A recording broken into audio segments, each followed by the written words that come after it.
Please explain the importance of what the food industry refers to as the mouthfeel and tricking our brains to eat more. Yeah, so you gotta love, and I fell in love with the language that the industry uses when they're talking to each other about how to maximize the appeal of their products. We talked about the bliss point, the perfect amount of sugar, right, in products, not too little, not too much.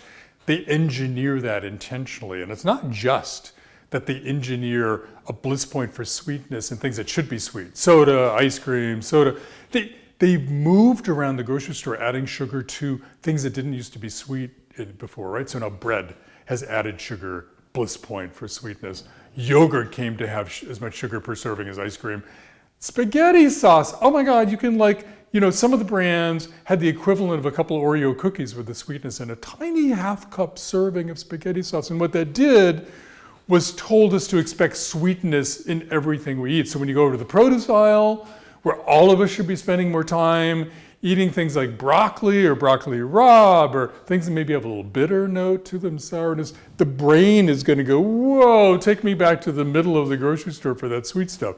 Sweetness. Salt, we talked about flavor burst, right? Adding salt to everything creates a buzz in the reward center of the brain. So oil is a really key component of processed food for a couple of reasons. One, it gets the food to the point where you don't even have to chew it.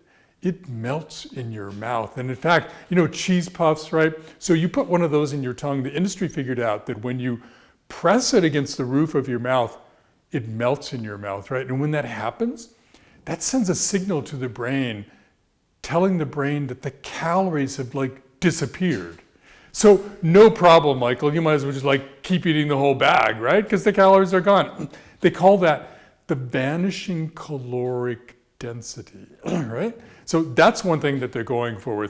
And you can do this experiment yourself. Look in the grocery store. Snack foods have a formula where 50% of the calories are coming from the oil. That's when you know it's a product you should be really aware of. So the other big part about oil is it provides what they call the mouthfeel. It's that sensation of biting into a warm toasted cheese sandwich. And you can probably tell I'm more of a fat salt kind of guy than I am a sugar guy, because my brain is lighting up right now just thinking about that. But they call it the mouthfeel because it sends a signal to the reward center of your brain, exciting it and telling you to get more of that mouthfeel oil stuff.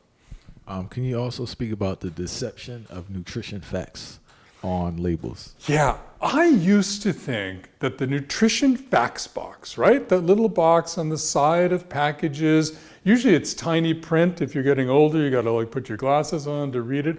I thought that was our best friend because it would tell us what's inside the product. Because if you go back to the 1990s, these companies didn't even have to list their ingredients, much less kind of break down the formulations of them.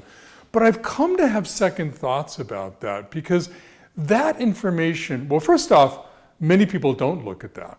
But people who do look at it get really confused because it is really confusing.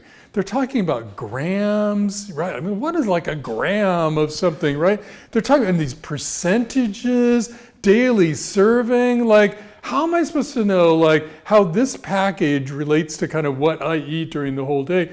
Some of the stuff in that nutrition facts box are for things we should be getting more of, like calcium and fiber. And some of it is for stuff we should be getting less of, like sugar and saturated fats, but they don't even put it that way. And then I discovered that while some nutrition advocates were pushing to have that put on package labels and got the law passed, the industry loved it because they knew the psychology behind that.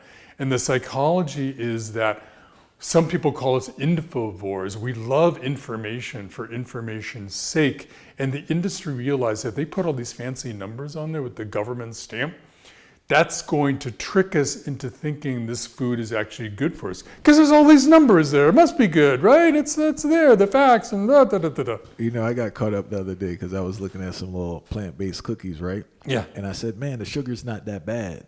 but the serving size was only 2 cookies. And Ah. I never in my life would just sit there and eat 2 cookies. I'd probably eat about 8 cookies. And they That'd know put me that. at 100% Yep. added sugar. Yep, and the companies know that. They did their own research showing, and this is like some years ago, where they, 33% of the people that they surveyed, confessed to eating like the whole bag of something that has 5 or 6 servings. And those are just the people confessing. Probably another, third, like were embarrassed and not wanting to confess it. So not only do they do that, but they know that it's misleading for us. But that's another way that's kind of deceptive.